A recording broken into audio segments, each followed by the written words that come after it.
Hola, buenas tardes. Mi nombre es Daniela Hoyos y para iniciar con esta exposición, primero vamos a definir qué es la contabilidad.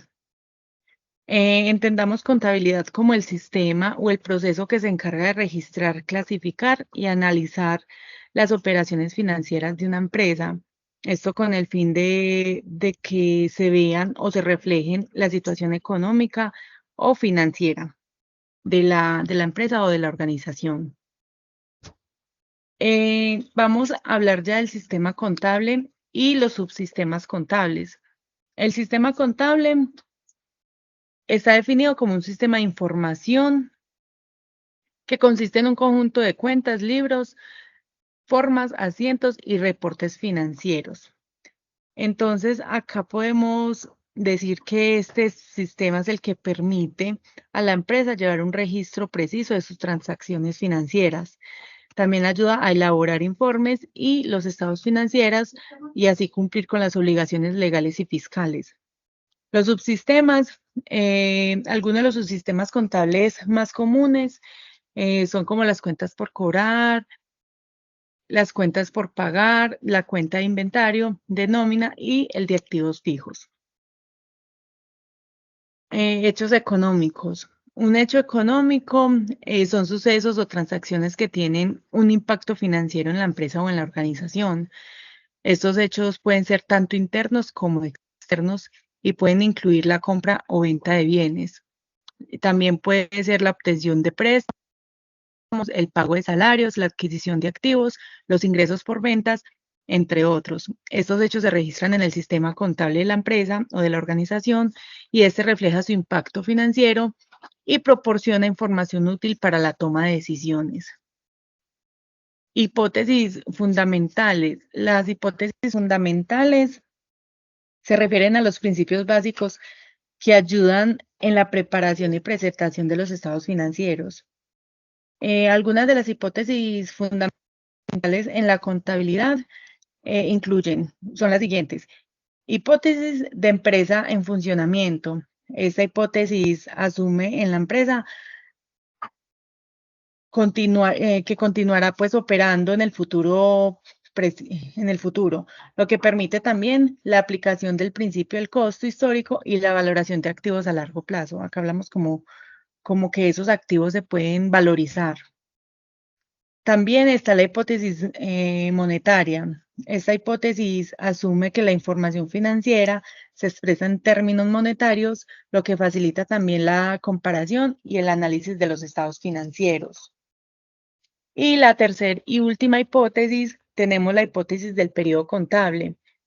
Esta hipótesis establece que las actividades de la empresa se dividen en periodos contables, generalmente de un año. Esto permite la presentación de informes de la información financiera periódica. En conclusión, entonces, hablamos que estas hipótesis fundamentales son importantes para la aplicación de los principios contables y la elaboración de los estados financieros.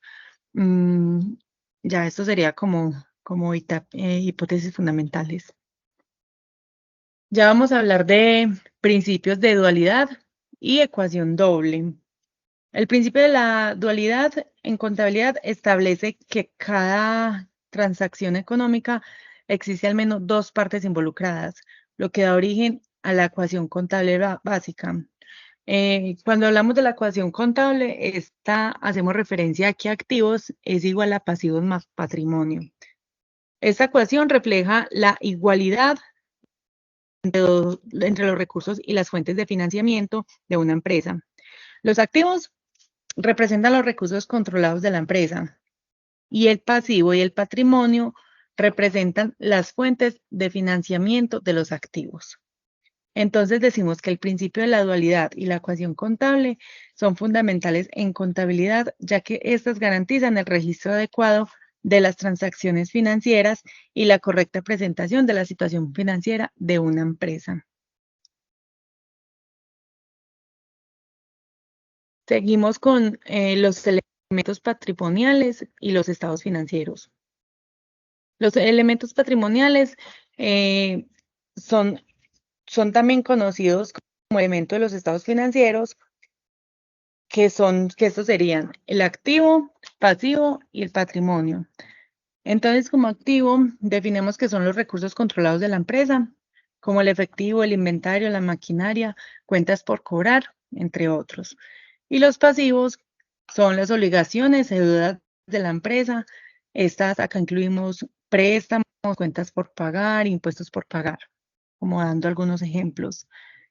Y por último, el patrimonio neto. Estos representan los recursos propios de la empresa. Acá incluimos el capital aportado por los propietarios y las utilidades retenidas. Entonces podemos decir que estos elementos son fundamentales para la elaboración de los estados financieros, ya que reflejan la situación financiera de la empresa en cierto momento dado. Ya seguimos con los elementos de los estados financieros. Acá estos estados financieros contienen varios elementos que proporcionan información a la situación financiera. Entonces acá vemos que está el balance general, las cuentas de resultado o cuentas de pérdidas y ganancias, los estados de flujo efectivo y las notas de estados financieros. Esos elementos son fundamentales para comprender la situación financiera, como lo decía inicialmente, y para también comprender el desempeño de una empresa. Esos son utilizados por inversores, acreedores, gerentes o otros usuarios, y esto ayuda para una buena toma de decisión. Seguimos ya con el marco conceptual. El marco conceptual, para definirlo, es un conjunto de principios, de conceptos, reglas y normas que establecen las bases para la preparación y presentación de los estados financieros. Este marco conceptual proporciona una guía o una información para la contabilidad financiera. También nos ayuda a que garanticemos la coherencia y la fiabilidad de la información financiera. Para mencionar algunos aspectos claves que está dentro del marco conceptual, tenemos los objetivos de los estados financieros, que estos establecen que los estados financieros deben proporcionar información útil para la toma de decisiones económicas de la empresa o de la organización. En segundo lugar, tenemos cualidades de información financiera, que esto se refiere a la relevancia, la fiabilidad y la comprensibilidad de la información. En tercer lugar, tenemos los elementos de los estados financieros, que esto se define como los componentes básicos financieros, como lo decía anteriormente, que son los activos, pasivos y los ingresos y gastos. Y por último, tenemos el reconocimiento y medición. Esto establece criterios para reconocer y medir los elementos de los estados financieros. Entonces podemos decir que en el marco conceptual es importante para la empresa, ya que es el desarrollo de las normas contables coherentes y proporciona una información y una base sólida para la elaboración de políticas contables. Seguimos con el proceso de convergencia. El proceso de convergencia lo definimos como, o se refiere al esfuerzo para armonizar las normas contables. El objetivo de esta es producir un conjunto de normas para una alta calidad con la finalidad de mejorar la comparabilidad y eficiencia de los estados financieros. Esta convergencia se ha convertido en un objetivo importante para mejorar la calidad de la información financiera y de esta manera nos ayuda a facilitar la toma de decisiones económicas para la empresa, o sea, que se tome la mejor decisión financiera en beneficio de la empresa o de la organización. La convergencia tiene como objetivo final promover la coherencia y la comparabilidad, como lo decía, en los informes financieros a nivel mundial. Eso beneficia a los inversores, prestamistas y otros usuarios de la información financiera. Acá quiero hablar sobre las NIF, ya que esto es como una norma que hace parte del proceso de convergencia Entonces, decimos que las NIC sirven para estandarizar, mejorar la calidad y la información financiera de las empresas en todo el mundo. Esta tiene algunos propósitos principales, la cual son, en primer lugar, la consistencia y la comparabilidad, ya que buscan establecer el conjunto de reglas contables para que la información financiera sea más coherente y comparable entre otras entidades también de otros lugares del mundo. Esto también facilita la toma de decisiones para una mejor información financiera de la empresa. En segundo lugar, tenemos la transparencia, entonces estas nos sirven para que, para que las empresas proporcionen una visión clara y transparente de su situación económica o situación financiera. Esto ayuda a los usuarios a comprender mejor la verdadera posición de una empresa. En tercer lugar, tenemos el acceso a los mercados internacionales. Entonces, las NIT también nos ayuda a facilitar el acceso a estos mercados, ya que muchos inversionistas y reguladores prefieren la transparencia y comparabilidad que ofrecen estas normas. Entonces, al incluir estas normas, esto hace que nuestra empresa o que la empresa abra mercados en otras partes. Y por último, tenemos mejora la toma de decisiones. Entonces, al proporcionar o al aplicar estas NIF a la empresa, nos ayuda a proporcionar información financiera más confiable, ya que esta nos ayuda a los inversores, analistas y otros usuarios a la mejor toma de decisiones. Entonces, por eso es importante aplicar esta norma. En resumen, entonces podemos decir que la SNIP tiene como un objetivo principal mejorar la calidad, la transparencia de la información financiera en todo el mundo, lo que a su vez fortalece la confianza en los mercados financieros globales.